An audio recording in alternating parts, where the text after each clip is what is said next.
Welcome to Divine Intimacy Radio, a co-production of EWTN Radio and SpiritualDirection.com, where we provide you with a spiritual haven of rest and explore the riches of the wisdom of the saints and the path to union with God. This is Dan, Stephanie, and Jordan Burke. Welcome to Divine Intimacy Radio, your radio haven of rest. Your hermitage of the heart. Your monastery of the mind, where we lift our hearts and minds to heaven to navigate the tumult of this very difficult life. And we have an amazing guide to do that today, which is St. Alphonsus Liguori. And Jordan Burke. And Jordan Burke, that's right. And we're working through my latest book, which is a reflection on an amazing letter he wrote called Uniformity with God's Will. And if you're following along, we're in chapter 2, Uniformity in All Things. And in this chapter, St. Alphonsus really starts to dig into this question of how do we respond when God moves, either he causes or allows something, can indicate to us how ready we are to follow his will, and can reveal how weak that readiness is or how strong it is. And then when it's revealed that it's weak, we have this beautiful moment of encounter where we can either sort of fight the junk in us to deal with conforming, or we can yield to our own sinful, which is usually what it is, response or frustrated response. So I'm curious, what I'd like to hear from both of you, is there an example in your life, more recent the better, because you've been working for a while, but it'd be good for people to, or maybe in the past and maybe some contrast, where there was a circumstance that initially caused you to really be frustrated or angry or whatever the negative emotions are, meaning you're resisting his will. You realized it in the moment because of this what we're studying, and then you were able to recover. So I don't know, either one's fine. Yeah, I mean, I have a lot of examples, but okay. I don't know. I don't know which ones I can tell. Some of them are very personal. I think, recently I mentioned in the show previous to this one, the second show, that I gave a talk this weekend, and originally I didn't want to do it, and that's just kind of my demeanor. Whenever someone they're like, "Can you come on a podcast?" I'm like, "Sure, I guess." just I'd rather be in a cave somewhere, right? But so there's that struggle, but then in that, recognizing that that's something that God is calling me to, and to resist is to be like Jonah, who probably will be close friends in heaven if I ever make it there. But in the midst of trying to write that talk, so saying yes to God's will in that sense and saying, yes, I will do this talk, there was still a lot of internal struggle to the point where I couldn't write anything. I couldn't think. I mean, I was banging my head. I talked to you all about it. I was just banging my head against the wall for an entire day. You mean the Lord was asking you to do the harder thing? Right, I know, yeah. Imagine that. Instagram page. Yeah. And shameless plug. Yeah. And do the harder thing. It was interesting because it once I say yes, it's generally very easy for me to just write something out. In this case, it was extraordinarily difficult, and I was just struggling with it. And in that, and I'm resisting the struggle too. I'm frustrated that I'm struggling. I'm frustrated that I can't think of something. I'm frustrated that I'm not, like, God, why aren't you giving me inspiration? Whatever these things are, right? So it's a lot of internal just wrestling, until I kind of realized, oh, you're wrestling because God wants you to wrestle. Mm-hmm. You're wrestling because what he wants you to talk about is something that you've struggled with for a long time, and you need to experience this feeling of wrestling so that you can articulate it. You need to be brought. So my spiritual director, as an example, better example, it's easier to articulate this way. When I was giving talks on pornography, overcoming that, I told him, every time I'm about to give one of these talks, the week prior, I'm in an extreme desolation for an entire week prior to these talks. And he said, Jordan, God is taking you to the valley so that you can remember how you felt and where you were, so that you can lead these guys out. Mm-hmm. That desolation is a gift. Mm-hmm. And that's, for me, recognizing, unifying myself with God's will, and realizing you're permitting me to feel this desolation for a purpose that you have deigned me to experience, or some outcome that you want from this. Mm-hmm. Yeah. So you've got a big one. Oh, Lord, which ones? Right. Like, which ones are you alluding to? I have a list. Mama, and the challenges in the family, and oh, Lord, have mercy. Yeah, it's so painful. Yeah. So, I mean, I know a lot of families are dealing with this struggle. My mom has been diagnosed with dementia. She's had it for years, and she took a really hard turn south. It just went really Recently. recently, and so I've got my dad, who through a fall ended up having to have brain surgery for a brain bleed. He's 86. And he's my deacon dad, my stepdad, but Good man. he's been my dad for years and years and years. They have, I don't know, 50-year marriage, 40 years, something Yeah, like just that. beautiful people. Yeah. Yeah. And then and he's caring for my mom. So he's 86, she's 83. And I went to see them, and I stayed for 2 weeks, almost 2 weeks there, to try to help out because they're staying at my eldest stepsister's house, and we're trying to figure out how to navigate How all to serve this, them. how to serve them. Dad's going to therapy. Mom is struggling like crazy. And, I'm watching all this happen, and I knew I had to leave because I'm married. I have a husband. There's a ministry. There are souls that are waiting to go through deliverance, and my spiritual directees and all of that. Like the Lord is saying, I've called you to something. I need you to go home. And this is something that's it's going to be really hard to stomach for a lot of people. But I was struggling because I thought, I don't know what's going to how my mom's going to be when I leave. I didn't want to cause her more suffering. I didn't want her to say, where's Steph, and be languishing and then go even worse south, because she would get very agitated, upset, disoriented, paranoia, all kinds of stuff Just going on. yeah, just Just pain. She's just terrible, suffering. just terrible pain. It's heartbreaking. And it's a hard struggle.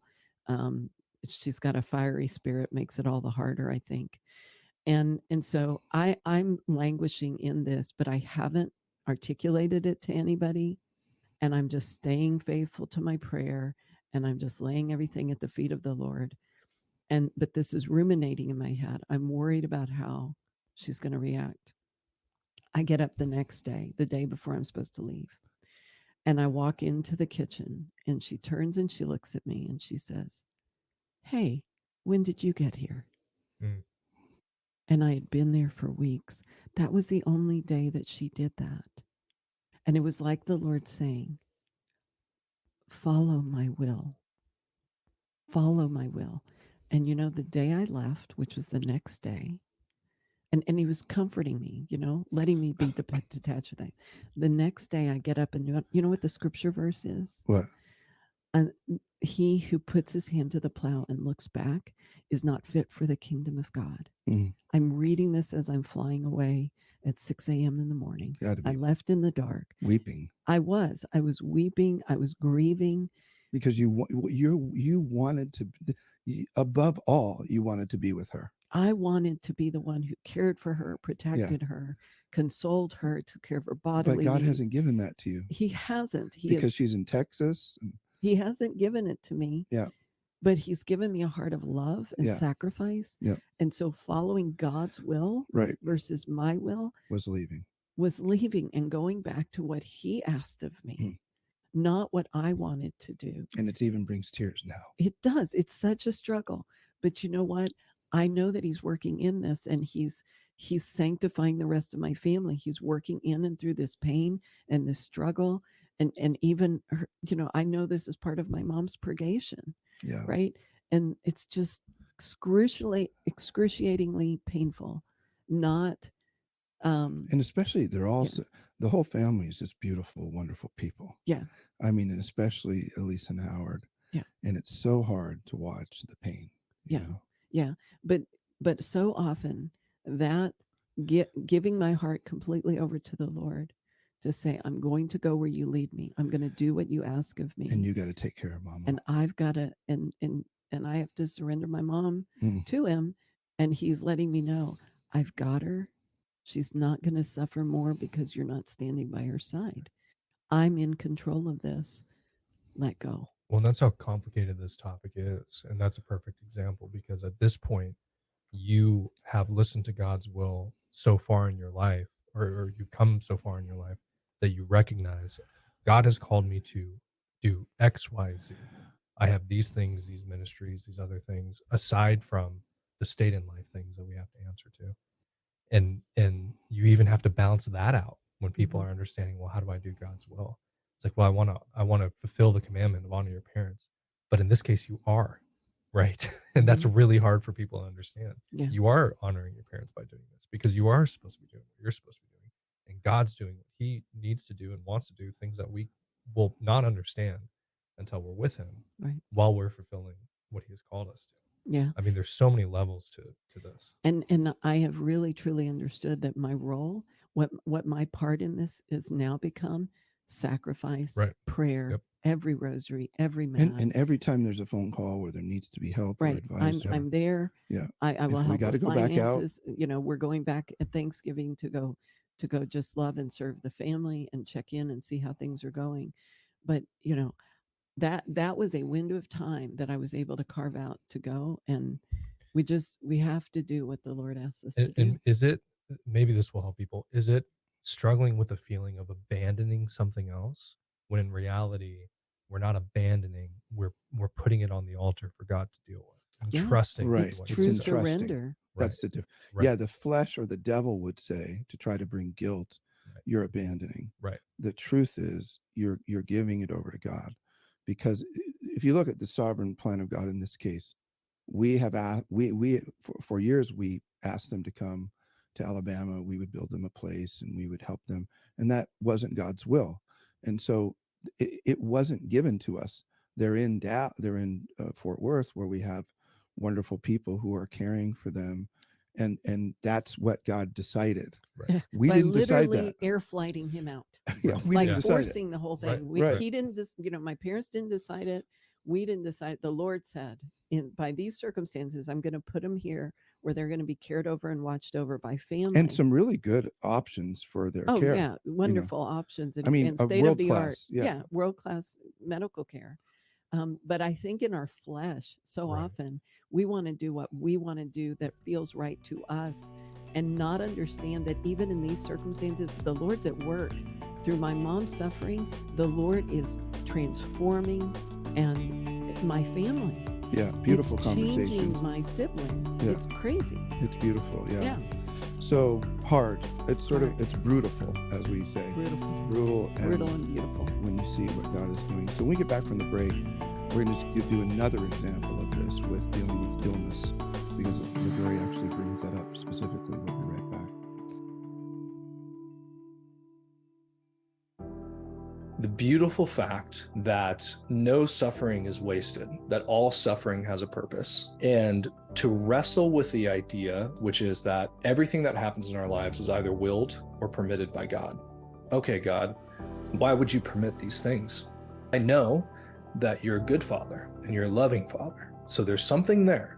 So I have to bridge this gap between your permission of my suffering to your love for me as a father.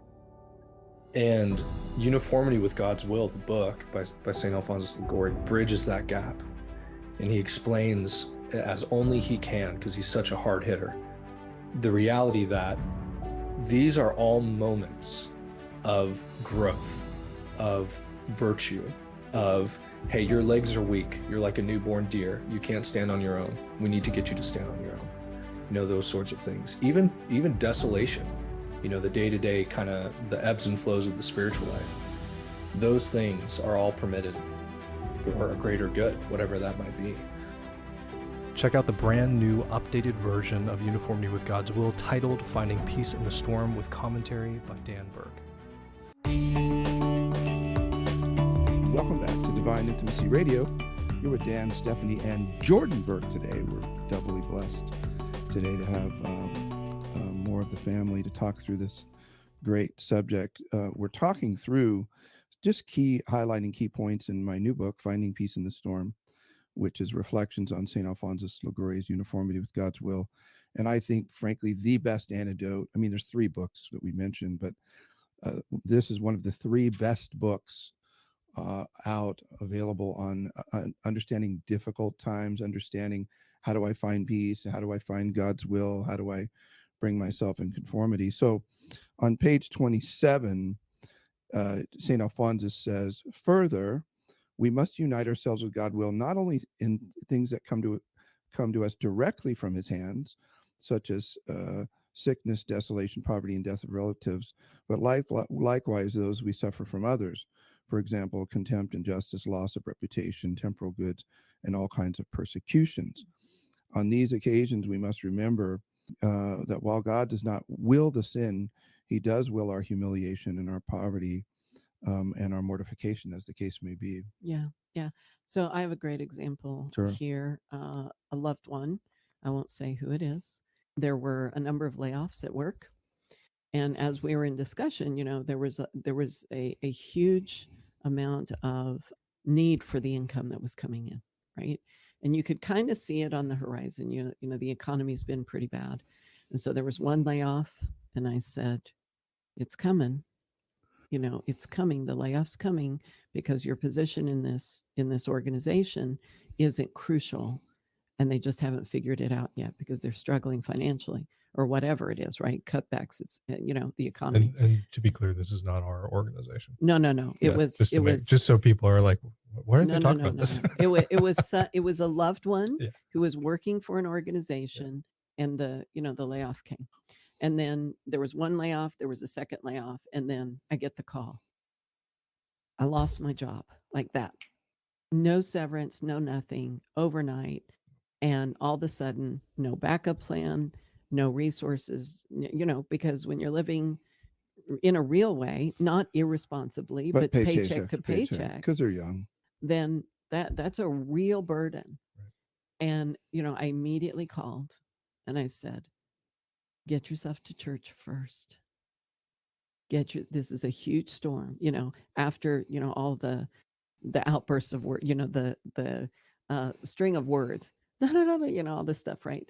Okay, now let's get to church. Go sit at church, just be in God's presence and put it at his feet and surrender it and come to a place of peace before you do anything else. Right. And what's most important, guard your heart from any kind of bitterness, doubt, despair, narcissism, anything that's going to take you the wrong direction.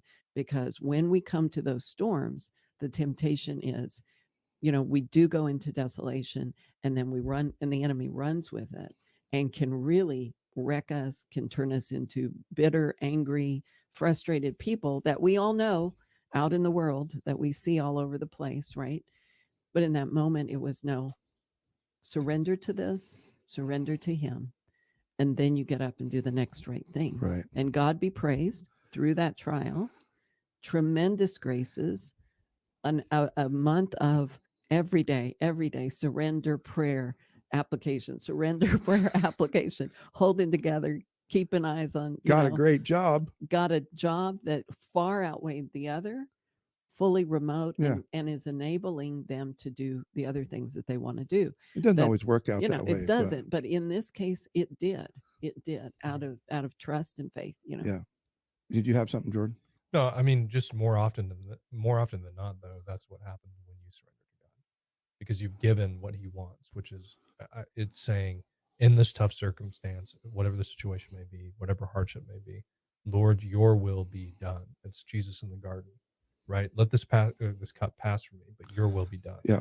And in that, there's tremendous graces that come from it. Well, it's a real understanding that God is sovereign. Yeah. And that's the first thing that the enemy wants us to forget.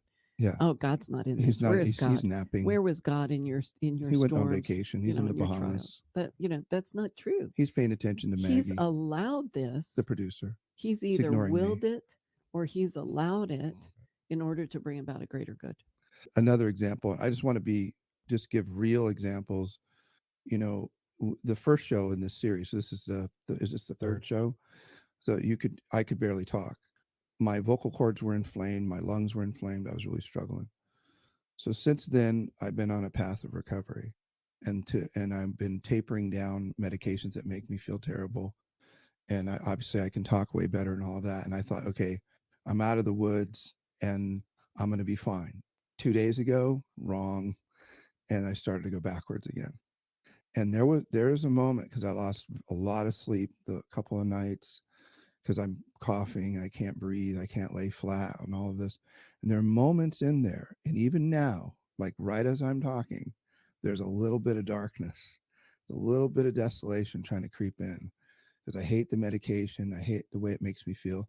It helps me not to die, which is good, but I don't like it. But I was up in the chapel yesterday, and just a theme that the Lord has been reminding me. I was looking at him on the crucifix, and he just reminded me again, I couldn't breathe, Mm-hmm. and I'm having trouble breathing.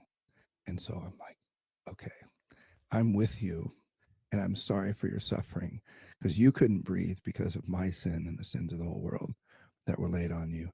And so I get the gift again. It's not as severe as it was, but I have a gift. And even now my lungs are rattling as I'm speaking. But I get this gift of being able to be more intimate with Jesus, more united with him in his suffering, to offer it up. And we have the marriage retreat coming. We have all of this. And so even when you are down, let's say, which I am a little bit, even when you're in desolation, you can still choose to conform to his will. Yeah. And you can say, in spite of how I feel, and by the way, I offer up how crummy I feel, if it's irritation, if it's sadness, for me, it's weariness, just like, how long am I going to fight this thing? It's been months now. When is this going to end? When is it going to end? Right. But what happened to me in that moment in particular is it allowed me to rejoice. And it's a weird kind of rejoicing. It's not a rejoicing like, hey, yippee-ki-yay, isn't this wonderful? I can't breathe and things weren't getting, it's not like that. Not this weird kind of goofy, false thing.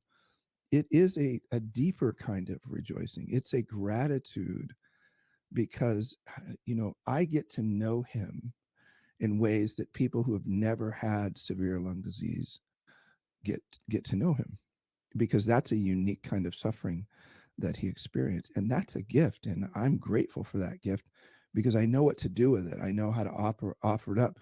And then there's this progression of cooperation in this whole thing. Like in all of these circumstances, there's a maybe okay, I accept this.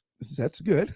There's merit there. It's better than fighting. Or it's a, yes, this is good. This is another deeper level, right?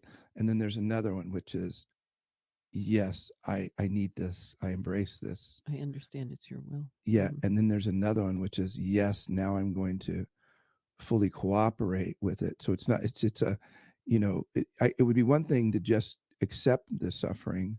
It's another to say, I offer it up, which is joining with him. It's another to say, I want it, if it's your will. Mm-hmm. And most people, just to be perfectly clear, are going to have to start with that act of the will that says, okay, I accept this. The early one. Yeah. Right. I mean, that's just where it starts. It's the same thing with forgiveness. You have to choose to forgive someone, even if you don't feel like it. Right. You have to make that act of the will. It's the same thing with unifying your will to God's will, and on a deeper level.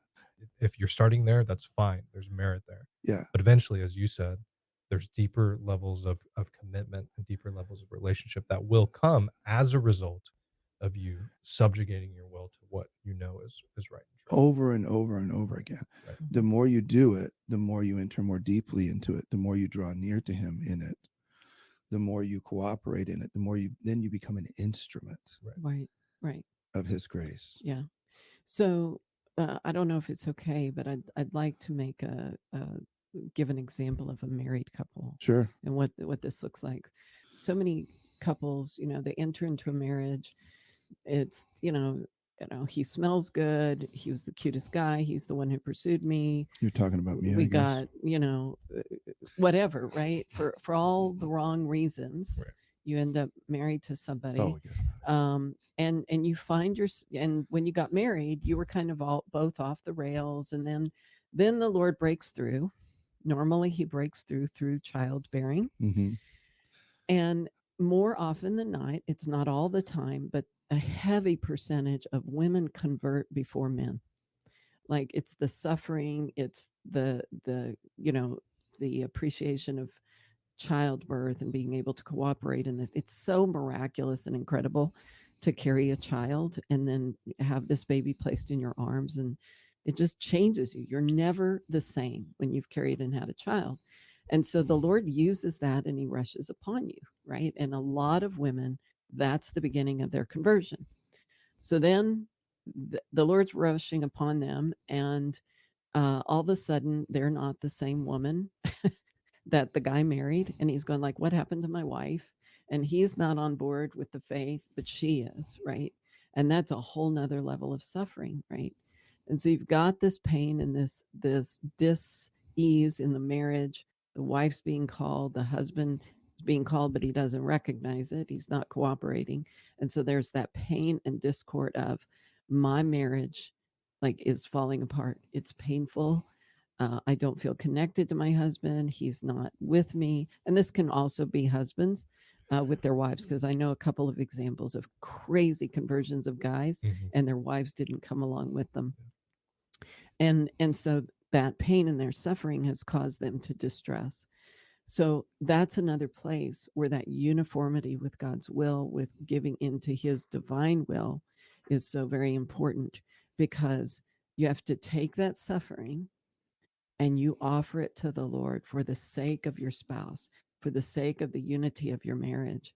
And you have to get beyond the anger, the disappointment, the frustration, to turn it into a life-giving suffering that's united to the will of God, because he's sovereign. He's allowing this to happen, and hopefully he will bring it to its fruition. And as we're about to close, you may be the only person who's going to pray and sacrifice for them. That's right. And your prayers in that case, because it's for forgiveness and your own suffering, are way more powerful than any prayers that anyone can offer. Praying for that for person. the person that's persecuting you or breaking your heart is the most powerful prayer. Okay, so until next time, may the God of peace make you perfect in holiness. May he preserve you whole and entire, spirit, soul, and body, irreproachable at the coming of our Lord Jesus Christ. Amen. Learn more about the interior life. Visit spiritualdirection.com. Divine Intimacy Radio is a co-production of EWTN Radio and spiritualdirection.com, and heard worldwide on the EWTN Global Catholic Radio Network.